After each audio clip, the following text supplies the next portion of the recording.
और रामचंद्र की जय। राम कथा के रस के तुम भक्त सुमति धीर। आई सुवासन करिए प्रभु तेज पुंज कपि वीर। लखन सिया रामचंद्र की जय। भरत जी कहते हैं भारद्वाज जी से कि हे मुनिनाथ, मेरे ही कारण श्री रामचंद्र जी, लक्ष्मण जी और माता सीता पैरों में बिना जूते के मुनियों का सा वेश धारण करके वन मन भटकते फिर रहे। वलकल वस्त्र पहनते हैं, फल फूल का भोजन करते हैं, पृथ्वी पर कुश और पत्तों की साथरी बनाकर सोते हैं और वृक्षों के नीचे निवास करके सर्दी, गर्मी और वर्षा तथा हवा का सहन करते। इसी दुख की जलन से मेरी छाती जलती रहती है। मुझे न दिन में भूख लगती है, न रात को नींद आती है। मैंने मन ही मन सारे विश्व को खोज डाला, पर इस कुरोग की कोई औषधि नहीं।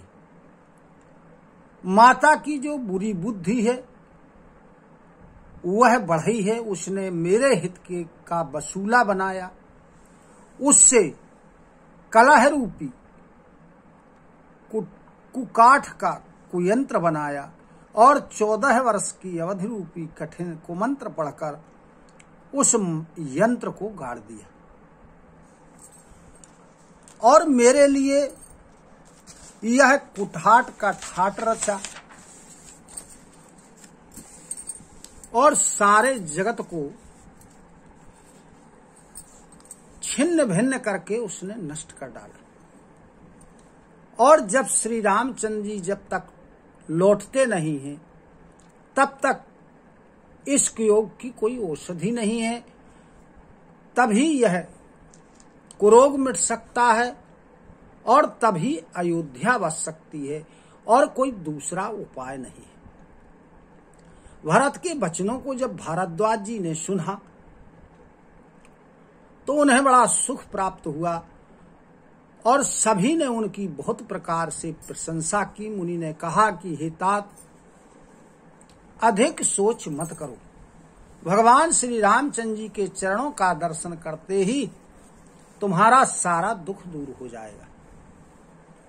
भारद्वाज जी ने अनेक प्रकार से भरत जी का समाधान किया और फिर कहा कि अब आप लोग हमारे अतिथि बनिए और कृपा करके कंदमूल फल फूल जो कुछ हम दें उसको स्वीकार कीजिए। जब भरत जी ने भारद्वाज जी के वचनों को सुना तो भरत जी के हृदय में सोच हुआ कि यह कुअवसर पर बड़ा बेढंगा संकोच आ पड़ा है। फिर गुरु की वाणी को सर्वोपरि आदरणीय समझकर चरणों की वंदना करते हुए हाथ जोड़कर भरत जी कहने लगे कि हे नाथ, आपकी आज्ञा को सिर चढ़ा करके उसका पालन करना हमारा परम धर्म है। भरत जी के वचन मुनि श्रेष्ठ को अच्छे लगे। उन्होंने अपने विश्वास पात्र सेवकों और शिष्यों को बुलाकर कहा कि हमें भरत जी की पहुनाई करना है, जाकर कंद मूल फल लाओ। उन्होंने कहा, हे नाथ, बहुत अच्छा कहकर सिर झुकाया और बड़े प्रसन्न होकर के अपने अपने कार्य के लिए चल दिए। अब मुनि भारद्वाज जी को बड़ा सोच है कि मैंने बड़ा पाहुना न्योत दिया है। जैसा देवता हो वैसी पूजा होनी चाहिए। यह सुनकर रिद्धियां सिद्धियां आ गईं और बोली कि हे गोसाई, जो आपकी आज्ञा हो वह हम करें। भारद्वाज जी ने रिद्धियों सिद्धियों से कहा कि छोटे भाई शत्रुघ्न और अपने समाज सहित भरत जी श्री रामचंद्र जी के विरह में व्याकुल हो रहे हैं। इनका आतिथ्य सत्कार करके इनके श्रम को दूर करना है। रिद्धि सिद्धि ने मुनि की आज्ञा को शिरोधार करके अपने को बड़भागी समझा। सब सिद्धियां आपस में कहने लगी कि श्री रामचंद्र जी के छोटे भाई भरत जी ऐसे अतिथि हैं जिसकी तुलना में कोई दूसरा नहीं। उन्होंने मुनि की चरणों की वंदना करके और कहा कि हमें वही करना चाहिए जिससे सारा राष्ट्र समाज सुखी हो। ऐसा कहकर बहुत से सुंदर घर बनाए जिन्हें देखकर विमान भी सिहाते। उन घरों में सारे भोग विलास और ऐश्वर्य की सामग्री लाकर रख दी जिन्हें देखकर देवता भी ललचा गए। दासी दास सब प्रकार की सामग्री लिए हुए मन लगाकर उनके मनों को देखते हैं, यानी उनकी इच्छा के अनुसार सब कार्य करते हैं। जो सुख के सामान स्वर्ग में भी नहीं है, ऐसे सब सामान सिद्धियों ने एक क्षण भर में सजा दिए। पहले तो उन्होंने सारे समाज को जिसकी जैसी रुचि थी वैसे ही सुंदर सुखदायक निवास स्थान दिए। अब इसके आगे का प्रसंग।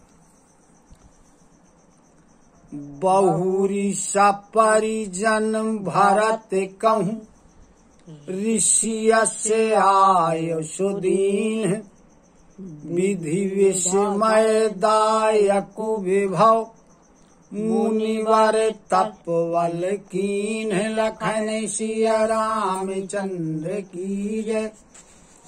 फिर सभी संबंधियों के सहित परिजनों के सहित भारद्वाज जी ने भरत जी को सुंदर निवास स्थान दिए और उन्होंने भरत जी के मन के अनुकूल कार्य किया, क्योंकि भरत जी चाहते थे कि उनके सब साथियों को आराम मिले। अतः उनके मन की बात जान करके भारद्वाज जी ने यह सब व्यवस्थाएं की। पहले सारे समाज को निवास स्थान दिए गए, फिर सपरिवार भरत जी को स्थान देने के लिए मुनि ने आज्ञा दी।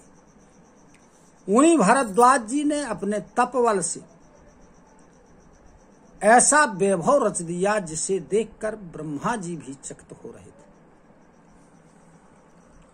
मुनि प्रभाव जब भरत विलोका, सब लघु लगे लोकपति लोका, सुख समाजु नहीं जाई बखानी, देखत विरति विसारहि ज्ञानी। जब भरत जी ने मुनि भारद्वाज जी के प्रभाव को देखा तो उसके सामने उन्हें इंद्र वरुण कुबेर आदि जो लोकपति हैं उनके लोक भी तुच्छ जान पड़े। सुख की सामग्री ऐसी थी जिसका वर्णन नहीं हो सकता था, जिसे देख करके ज्ञानी लोग भी वैराग्य को भूल जाते। आसनो शयन सु वसन विताना, वन वाटिका बृहग मृग नाना, सुरभि फूल फल अमीय समाना, विमल जलाशय विविध विधाना। अनेक प्रकार के आसन सेज सुंदर वस्त्र चंदोबे, वन बगीचे भांत भांत के पक्षी पशु सुगंधित फूल, अमृत के समान स्वादिष्ट फल, अनेकों प्रकार के कुएं तालाब बावली आदि जलाशय, आसनो पान सूचि अमीय अमी से, देखी लोग सकु चातु जमी से, सुर सुर भी सुर तरु सब ही के, लखी अभिलाषु सुरेश सची के, तथा अमृत के भी अमृत सरीखे पवित्र खान पान के पदार्थ थे, जिनको देख करके सब लोग विरक्त मुनियों की भांति सकुचा रहे। सभी के डेरों में कामधेनु और कल्प वृक्ष है, यानी जो मनवांछित फल देने वाले, जिन्हें देखकर इंद्र और इंद्राणी को भी अभिलाषा होती है, उनका भी मन ललचाता जाता। ऋतु वसंत वह त्रिविध वयारी, सब कहाँ सुलभो पदारथ चारी। श्रक चंदन बनी तादिक भोगा, देखी हरसो विष मैं बस लोगा। अब वहाँ बसंत की ऋतु हो गई, शीतल मंद और सुगंध हवाएं चलने लगी। सभी को धर्म अर्थ काम मोक्ष चारों पदार्थ सुलभ हो गए। माला चंदन इत्र आदिक भोगों को देखकर सब लोग हर्ष और विषाद के वश में हो रहे। हर्ष इस बात का है कि भोग सामग्रियों और मुनि के प्रभाव को देखकर, और शोक इस बात का है कि श्री रामचंद्र जी के वियोग में वो सब लोग नियम व्रत कर रहे थे और अब भोग विलास में फंस गए।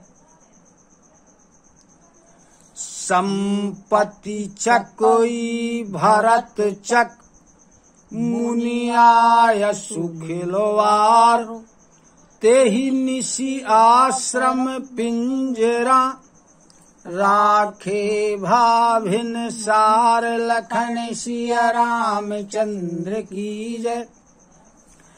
अब यहाँ जो संपत्ति है वो चकवी रूपी है, और जो भरत जी हैं वह चकवा के रूप में है, और मुनि की आज्ञा एक खिलवाड़ टाइप। जिस प्रकार चकवी चकवा को यदि एक पिंजरे में बंद कर दिया जाए तो वो रात में उनका मिलन नहीं होता है, उसी प्रकार सारी भोग सामग्री के साथ भरत जी रहे, लेकिन उन्होंने उसका कोई उपयोग नहीं किया और ऐसे ही सवेरा हो गया। और सारे लोग भोग सामग्री के साथ रहे, लेकिन किसी ने उसका उपयोग नहीं किया। कीन्हे निमज्जनु तीरथ राजा, नारी मुनि शिरु सहित समाजा। ऋषियायसु अशीष सिर राखी, करी दंडवतो विनय बहु भाती।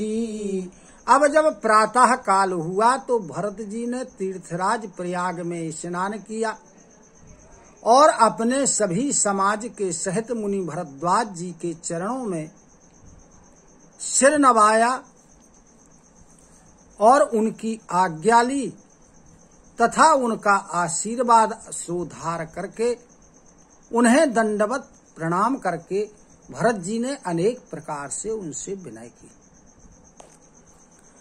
पथ गति कुशल साथ सवलीन है, चले चित्र कूटहि चितुदीन है। रामो सखा कर दीन है लागू, चलत देह धरी जनु अनुरागी। अब जो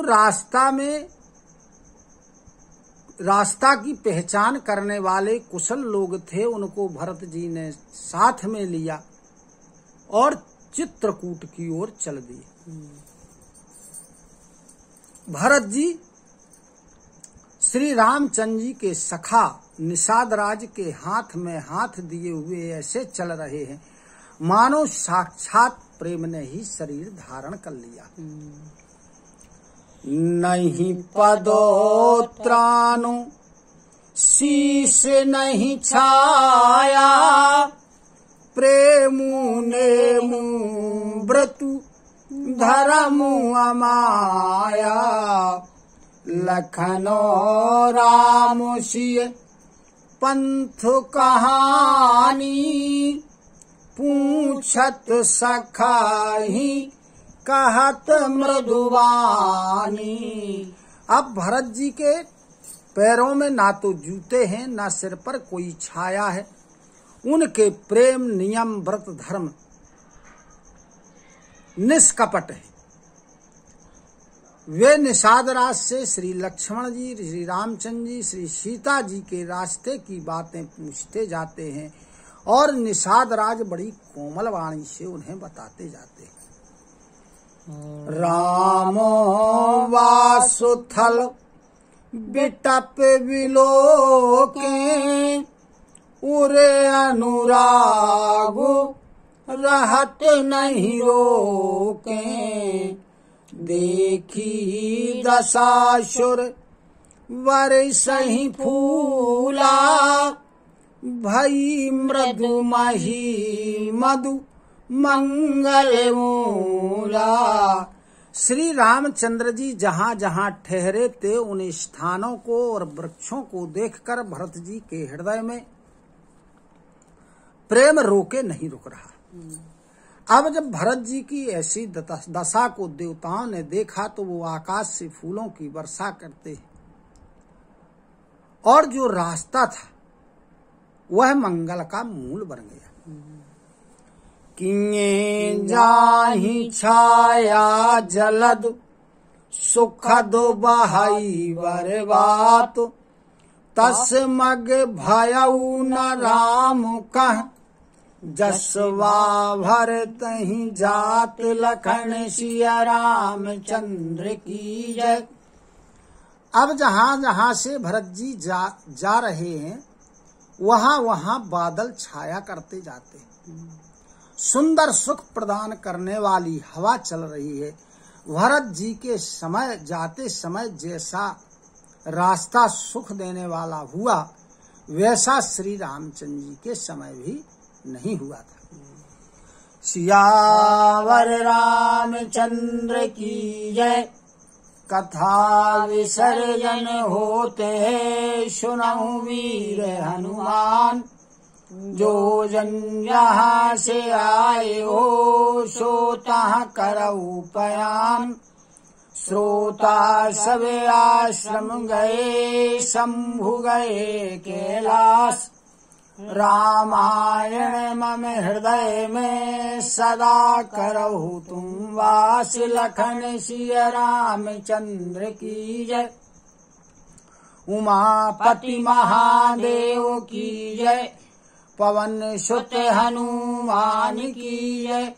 गुरु गोविंद की जय हो। जय जय सीताराम, जय जय राधे श्याम। नमः पार्वती पते हर हर हर महादेव।